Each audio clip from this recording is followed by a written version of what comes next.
Baik, kali ini saya akan berbagi mengenai bagaimana melakukan literatur review, scoping review, dan juga systematic review dengan Scopus AI.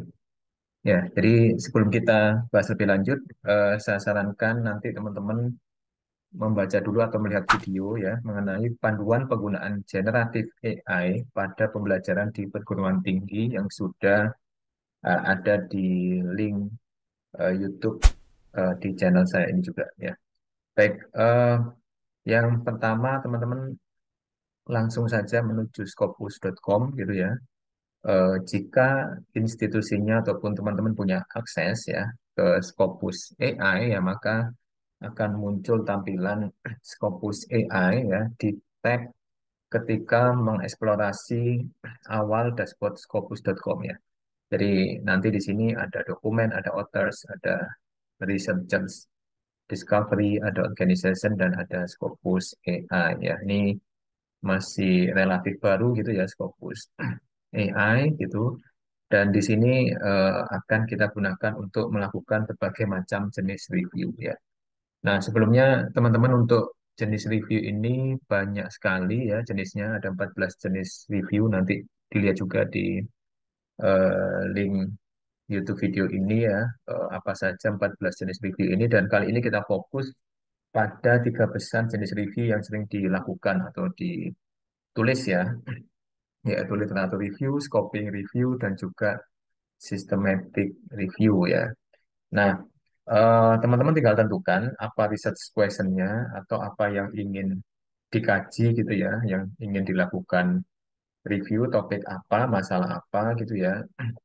Sehingga Scopus AI ini bisa dipakai sebagai alat untuk eksplorasi ya. Jadi ini hanya sebagai alat bantu ya. Tapi untuk tahapan-tahapannya ya dan juga eksplorasi lebih mendalam ya secara empiris ya, maka teman-teman harus bisa melakukan panduan ya sesuai dengan tahapan-tahapan yang sudah ditetapkan ya oleh berbagai macam guideline ya. Misal nanti untuk yang systematic review ini guideline-nya Prisma gitu ya, GPI dan lain sebagainya ya. Teman-teman bisa merujuk ke sana. Atau misal teman-teman sudah punya panduan gitu ya untuk melakukan scoping review ya, bahkan untuk literatur review-nya ya. Baik, yang pertama teman-teman tuliskan di sini ya, ketika kita ingin melakukan review ya, kita ingin istilahnya window shopping gitu ya, jalan-jalan ya, kira-kira bukti apa sih gitu yang sudah ada, yang pernah ditulis gitu ya, dari review-review yang sudah dilakukan ya. Jadi di sini saya tuliskan what is available.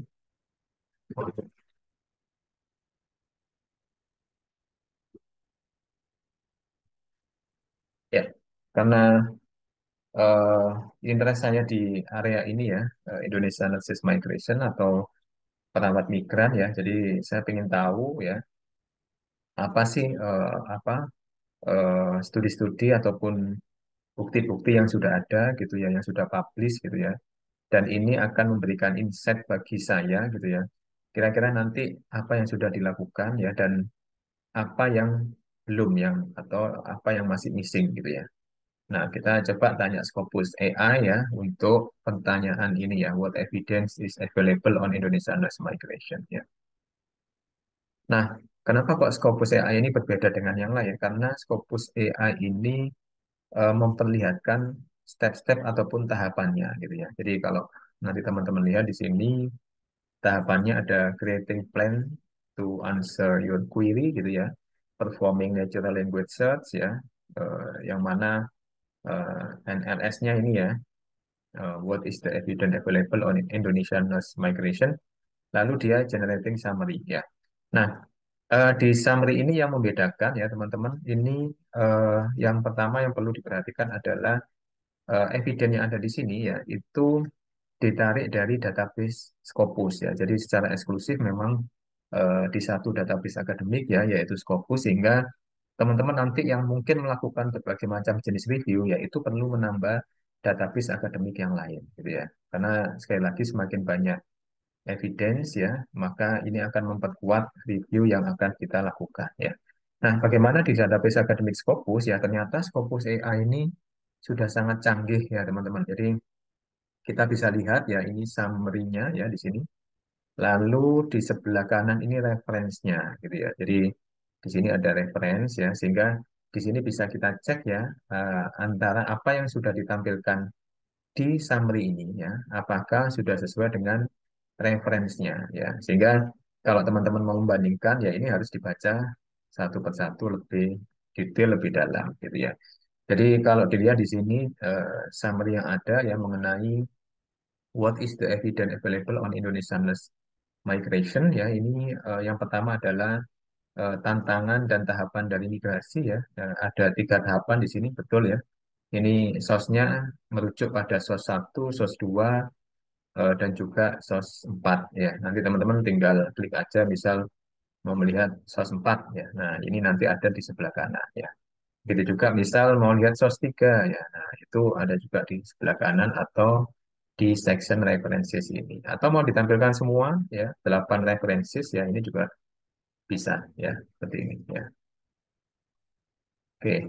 Nah, berikutnya di summary yang ditemukan ternyata juga sudah ada ini ya, apa studi-studi yang dilakukan di negara tujuan ya. Jadi negara tujuan ini yang sudah ada yaitu di Jepang, di Kuwait, di Saudi Arabia, di Taiwan gitu ya. Ini sudah dilakukan ya. Lalu juga implikasi kebijakan dan ekonomi ya. Ini juga sudah ada beberapa studi gitu ya yang membahas ini.